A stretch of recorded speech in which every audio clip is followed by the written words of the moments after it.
Good evening, good evening, good evening. Today is Thursday, December 5th, 2024. Back with another episode. Thank y'all for tuning in. I really appreciate it. And as always, I hope all of y'all are doing well. Merry Christmas. It's getting closer to that time. And I want to go back and tell y'all a story from my childhood that the Christmas season reminds me of, because it happened during the Christmas season when I heard this story. Well, it wasn't a story was actually true, but it's a true story. And as I told y'all back during my day, a child wasn't supposed to be listening in on grown folks' conversation. Back then, that was a major violation. Around about 79, I was probably about 7, 8 years old. 79, 80, somewhere up in there.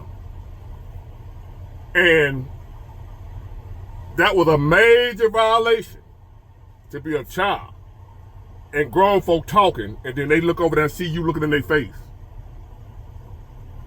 All you talking about a whooping. You better get somewhere.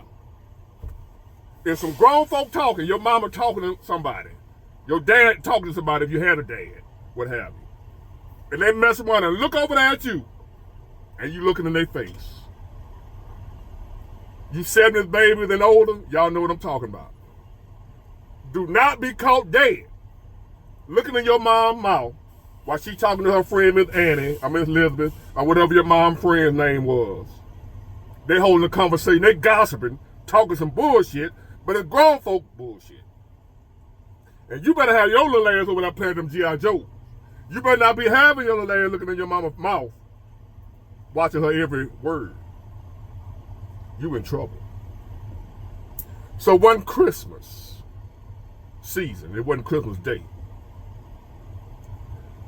but during that time, my mom, well, not during that time, but ever since I was a child growing up, my mom was the candy lady / hit house. If y'all know from the South, know the hit house is, juke joint. That was my mom. My mom was a hustler. I was raised to hustle. Get it. Just a job ain't enough. So my mom was the candy lady. She sold hamburgers, cold pops, or soda pop, whatever you want to call them. We call them freezer cups. Frozen cup, the Kool-Aid frozen in the styrofoam. A couple of kids come by. They were 25 cents. Some of them had fruit cocktails in the bottom of them. Y'all, you from the South, in the hood, you know what I'm talking about. Miss Nancy was the candy lady in my neighborhood. Mobile, Alabama, 957 Basil Street. Right across the street from Bishop State Community College. Used to be Bishop State Junior College. If you're from Mobile, you know. So my mom was the candy lady. Dollar shots, the hit house, skin house, juke joint, whatever you want to call it. So every night, and especially on the weekends, that's where the grown folk would gather. And I had to go in the other room. But I'm eavesdropping, even though I wasn't supposed to. But I'm eavesdropping and listening to them. It seemed like what the grown folk were talking about was more interesting than what was going on Bugs Bunny. I already saw this episode of Bugs Bunny, so I'm going to go over here and listen to what the grown folk talking about around about 7:30, 8 o'clock at night on a Friday night. And I hear Kingfish. That's his name, King. That was his nickname, Kingfish. He was a longshoreman back then. And I always thought he was rich because he always would pull out big knots of $100 bills. He had a big long Cadillac with the diamond in the back, sunroof top. He dug in the scene with the gangster lean. This really happened, true story. But he always had a big long Cadillac.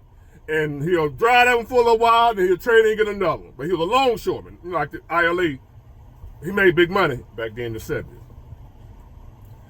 And to have $100 bills was a big thing back then. Because minimum wage probably was like $1 and something.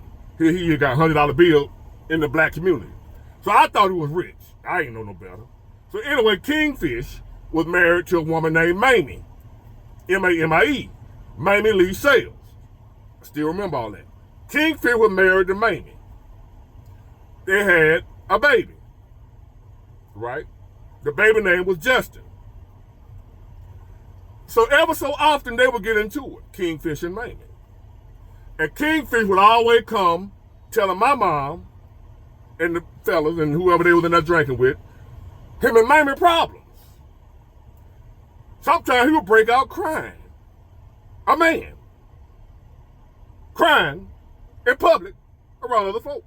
I don't know if it was the alcohol or whatever, but he would be crying, telling my mom his problem about what's going on with Mamie and him. She broke up with him, even though they live together.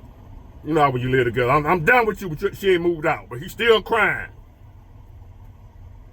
She broke up with me for this. She did this, he go to crying. She ain't been home in 2-3 days. She over there with her mama, at her mama house. I can't stand her mama. I'm just listening, eavesdropping. He go to crying about he gave all his money and he ain't seen her. And he crying again. Then he lost his job. Or they got slow or laid off or something like that. That when I first started hearing about being laid off. I didn't know what laid off was, but Kingfish thought he was laid off. So Mamie tripping again. He over at my mama's house again, crying. I'm still eavesdropping. Every time he come over there, I'm like, Kingfish finna be in that crying. That's what I was thinking to myself. He did it so much. So I'm thinking to myself, when I hear Kingfish come knock on the door, I go in there and say, who is it? Kingfish. You know, when you knock on the door, you're supposed to say, who is it? That's what I would talk. When somebody knock on your door, we ain't have a doorbell, somebody knock. Who is it? Kingfish. I said, Mama, Kingfish at the door. Let him in, damn it. Like, I already know to let him in. It's Kingfish. I know what it's out for. It's in his house. So, I would run my ass back to my room because I knew what I was supposed to do. Because I was supposed to be in there with grown folk talking. Here go Kingfish again. I'm in my mind. Kingfish finna start crying, but I'm finna listen to what he crying about this time. So this particular time he in that crying. Hold on, somebody behind me. Hold on, y'all. Yeah. This particular time he in that crying. And finally my mom just said, hey, Kingfish, if you keep crying, what the baby gonna do? And he said, what? All you do is cry and whine over that damn woman. And here you got a baby at the house watching you. You got a child, you got a son watching you. If you keep crying, what the baby gonna do? Also, the baby can represent your woman too. In other words, anybody, I found out later on what it meant. If you keep crying, Kingfish, or men, any men out here, you always crying, whining, complaining, worrying, sad, you get around your lady, you crying, tell her all your problems, what's wrong, what's going on. You ain't supposed to do that. I know your women tell you, confide in me, baby. I want to go through this with you. Don't do that. Don't cry around no woman. Don't be telling no woman all your problems. I'm telling what my mama said to Kingfish. She said, if you keep crying, what the baby gonna do? Which is the baby is your girl, you know how you call your lady your baby, or your real baby, your child. You the leader. You the head of the household, and you over here crying. You whining. You worried. You panicking. So if you doing all that, you done took the baby job. That's what the baby supposed to be doing. But if you doing what the baby supposed to be doing, what the baby gonna do? You done took the baby job of crying, whining, as a man. And if you the one they depending on, and they see you crying and whining and complaining and where she been and you running up behind and you acting like a little bitch, if you keep crying, what the baby gonna do? Is what my mama told him. My mama said, you the man, Kingfish. I'm tired of you coming over here telling me about what that woman doing. Man up. Leave her ass. Be a man. If you be a man, she'll stop doing what she doing. She doing what she doing because she know you ain't gonna do nothing. You ain't gonna get no straightening. You ain't gonna man up. You just gonna cry. And if you keep crying, what you think the baby gonna do?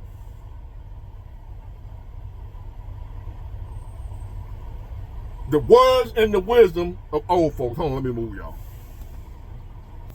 All right, found me a good little spot at the truck stop. Just fueled up. Now again, I'm giving y'all the words and the wisdom of Miss Nancy Harris. Around 1978, 1979. Sitting in the living room, selling dollar shots, playing cards, listening to Kingfish complain about his wife, listening to Kingfish cry, take shit off his wife. And Miss Nancy Harris told Kingfish, if you keep crying, what the baby gonna do?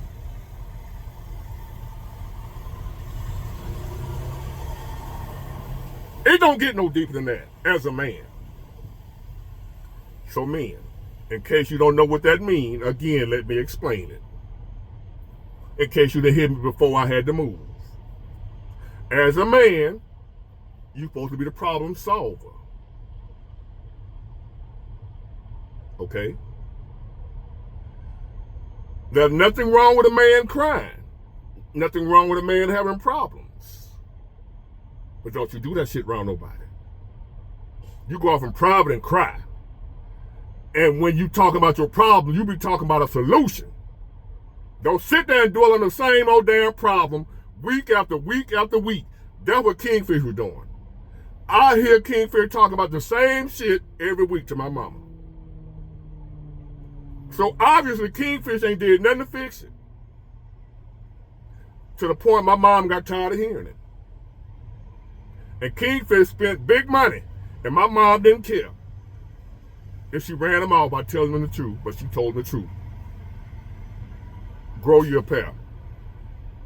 Put your foot down. See, back then, them old men didn't play that, so Kingfish was rare back then, which was a simp. You didn't have many simps back then in the black community with them black men. Kingfish, I might say, was one of the first simps I ever saw in my life. Because back then, in the black community, simps didn't exist like that. None of them black men, them older men, back then, them shipyard workers, them longshoremen, them military vets, they didn't play that, no woman talking to them crazy, staying out all night long, running over them. They didn't do that. Kingfish did. And it irked my mom, because my mom knew her husband, Mr. Joseph Harris. He didn't play that. So here my mom listened to one of the only simps, probably in America at that time, in the black community, happened to be in her house while they not trying to enjoy themselves, having a good time. Christmas holidays. She got the Christmas tree up, Christmas carols playing, Silent Night, The Temptation when it first came out, not the rerun, the first year it came out. I was living during when it first came out. When it was brand new. We got a new song by The Temptation, Silent Night. So they enjoying the music. Here come Kingfish. That damn man, blah, blah. My mama said, stop it.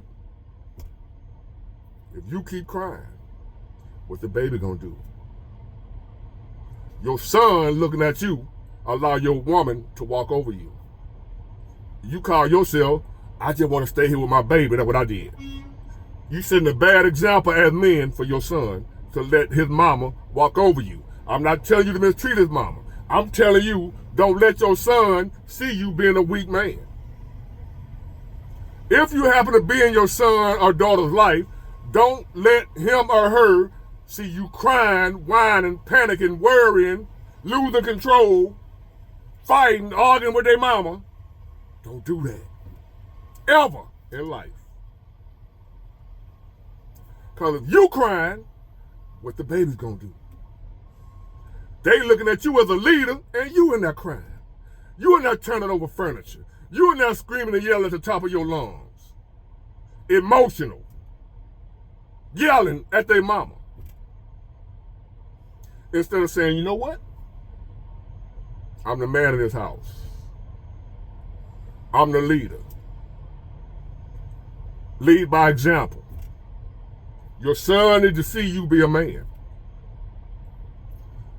Your daughter needs to see you be a man to know how she's supposed to act toward a man. Your daughter don't need to see your mama or her mama running over you, her dad.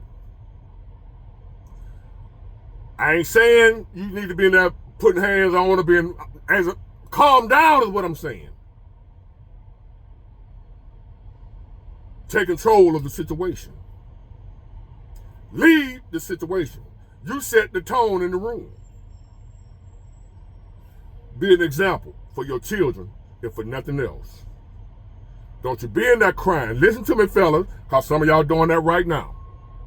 You write me all the time about that damn woman. These women, she doing this, she doing that, she said this, and I was telling, we were arguing the other night. I was fussing at her, she wouldn't listen. She walked off. She popped off at the mouth. She said this. And I'm telling you, don't do that. You say one time what it is. She don't listen, fine. I'll holler. And you get the hell on. If you in her house, which you should be in her damn house, you should have your own crib as a man unless y'all married. And even if y'all married, you get the hell on. Let her know I'm willing to lead her some, bitch. You can have all this shit before I let you walk over me. And watch how wet she get. When she see, she can't walk over you. But if she see you're a simp and you're a lame, and you let her have her way, they will test you, fellas. You think, listen to these romance novels and Dr. Phil and all these folks, Oprah and all of them, that women want a sensitive guy, a man that was willing to show his emotions. They don't want that shit. You do it if you want to. She ain't gonna never look at you the same. They want old-fashioned men. I know y'all don't care what they want. I'm talking to the men that still want to have dealings with women. Even the modern woman. A woman is a woman. I don't care if she's a modern woman or an old school woman. The same principles apply. She's still a female, got female DNA, female hormone, female emotions. I don't care how modern she is. She's still weak for a masculine man. And if you keep crying, what the baby gonna do? Get it, got it, good. Bye.